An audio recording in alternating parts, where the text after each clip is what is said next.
She is running as a Democrat. Sara, it's so good to see you. Thank you so much for stopping by. Of course. Thank you for having me.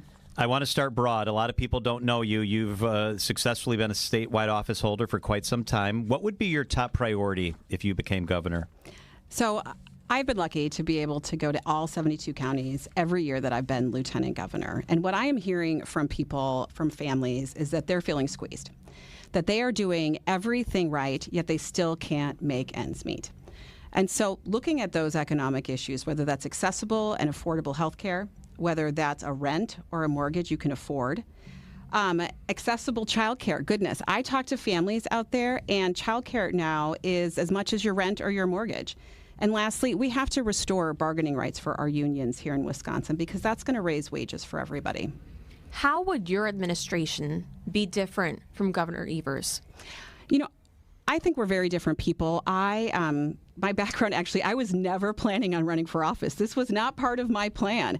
I'm a nurse. I have been in private industry much longer than I have been in a political office. I was an executive at a healthcare system, a large healthcare system here, an executive at a Fortune 100 company. So I bring that private business experience, that outside political experience, but I also have been part of that political process. I understand how you need to negotiate to get things across the finish line.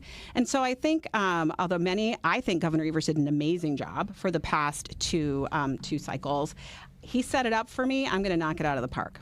Give us one issue where you don't see eye to eye. You can't see eye to eye on every issue. Give us one or two. I will give you one, and this is really clear out there. So when I was in the assembly, in terms of, I was on the health committee, and I'm a nurse by background, and I had signed on to the independent practice nurse practitioner bill. So I had signed on to that as a signatory, and it ended up being vetoed by the governor.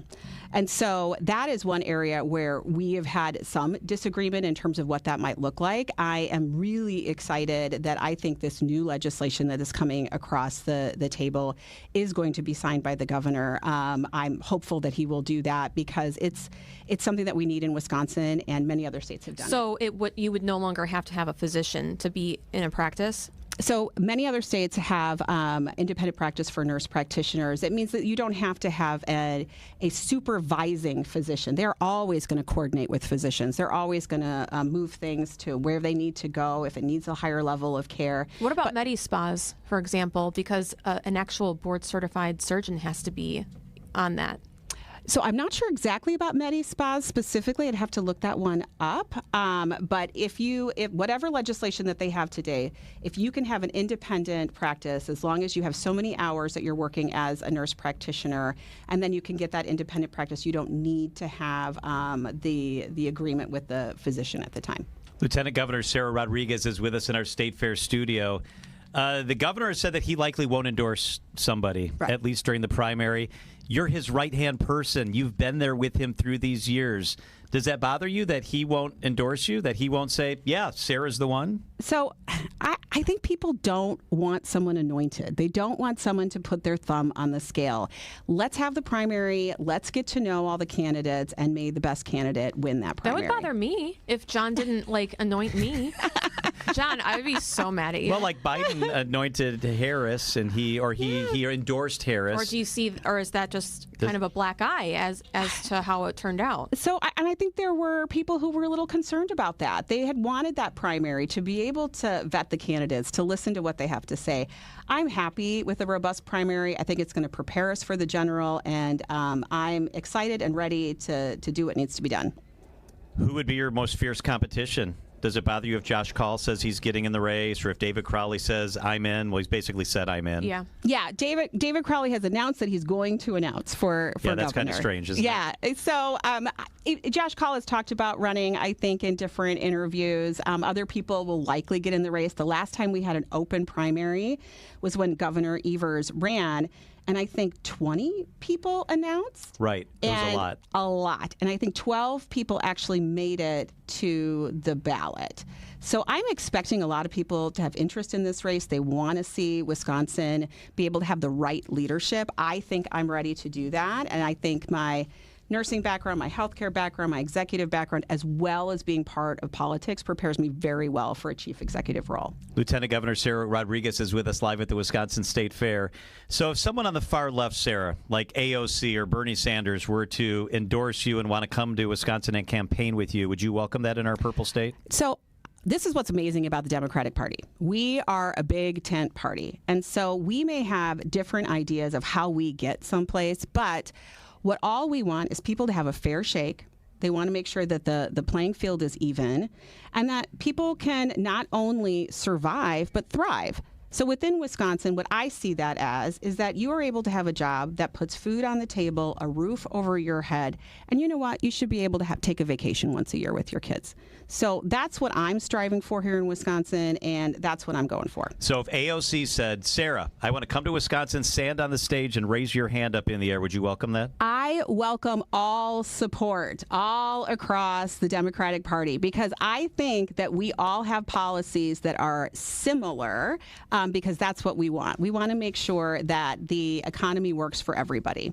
We dedicate an entire hour to medical marijuana, the issue on that, yes. if it should go through or not. All the money that's lost in Illinois alone, like $31 million in tax revenue. Do you think that medical marijuana should be illegal in the state of Wisconsin? Not only medical marijuana, I would legalize and regulate all marijuana in Wisconsin because it is a tax revenue for Illinois. I know Governor Pritzker thanks Governor Evers all the time for the many dollars that Wisconsin residents bring to his state. I'm a nurse, and so I want to make sure that we regulate it appropriately, that kids don't get a hold of it. But I think we can legalize and regulate it just like we do alcohol. Let's talk about the role of money. This is going to be an expensive race. They all are now. Is money too big a factor in these races? Yes, it is. It's unfortunate that money is what gets you attention. And that is what really can be frustrating when you're in politics and you're not a billionaire. So if I was a billionaire, I could just throw money into this race right away and not have to worry about fundraising. But I'm not. I'm a nurse by background. My husband works in IT. My mom grew up on a farm in Richland County between Bosstown and Sugar Grove. And she went to a one-room schoolhouse through 8th grade. I mean, that's how rural she grew up. There is no generational wealth in my family that I can rely upon. So I'm going to have to really rely upon the support of Wisconsinites and the support of folks all across the state. It's amazing that you're here at the State Fair and you're walking around and you're the lieutenant governor. And as I talked to people about doing this interview, people said, we don't really know Sara Rodriguez. Yeah. Is it frustrating that the role of lieutenant governor doesn't really allow you to be front and center? So that is the role of the lieutenant governor, is to support the governor's agenda, and I have done that. So I was the chair of the Healthcare Workforce Task Force and had all of these recommendations that went into the governor's budget. I'm the chair of the Interagency Council on Homelessness. That's why housing is so important to me. I'm on the Women's Council, so I'm able to push Governor Evers' agenda as his lieutenant governor. But I come in with my own experiences, my own set of ideas and policies, and that's what I'm excited to bring to the people of Wisconsin. It's interesting because everything that she's saying about making fair wages and making everything affordable, the inflation. Josh Schoeman said all of those things and the above. So what makes you different from anybody else that's saying the same exact thing? I think it's how we're going to address it. Right? And so are we going to address it by giving additional tax breaks to billionaires? Or are we going to address it by actually putting dollars into the hands of everyday Wisconsinites? And that's the difference between the Democratic and Republican Party today. The federal budget that they just put forth, that's what they did. They gave tax breaks to billionaires, and they are actually taking food assistance out of children's mouths to be able to do that. They are cutting Medicaid at the federal level. That's going to be devastating for rural health care in Wisconsin. And so if they're doing that on the federal level, you need somebody, and a Democrat in the state, that is going to actually be protecting Wisconsinites from those very cuts. What's the one State Fair food that you have to have before you get out of here? Okay. You came in here with a little list. I came in here with a list. It's for my mother. I told you she's 80 and she comes she's so embarrassed that I'm talking about her. She wants you to get out of here and go get food. I know. But she did. So she wants the corn pizza. Yep. And the carnival cooler because it has pickle juice in it. Oh, Julia. Oh, You'd like that. I Julia's a love pickle girl. Pickles, yes. Okay. Yes. Is there a State Fair food you usually get? Cream puff, the corn? I always get the corn. I always get the corn, Yeah. and I always go down on the big slide. That's what I did all the time. Yeah. So when I was a kid, I came here. That was the one thing we wanted to do, and we had to get the roast corn. That's like We got to get video of her on the big slide. I know. That would Your be daughter fun. is absolutely beautiful too. Oh, thank you. I appreciate that. see, so your mom's now embarrassed. she's so embarrassed that Yeah, I'm talking about it. Sara Rodriguez is the Wisconsin Lieutenant Governor, and she is running for governor. Sara, thank you so much for spending time with us. We appreciate it. All right. Thank you.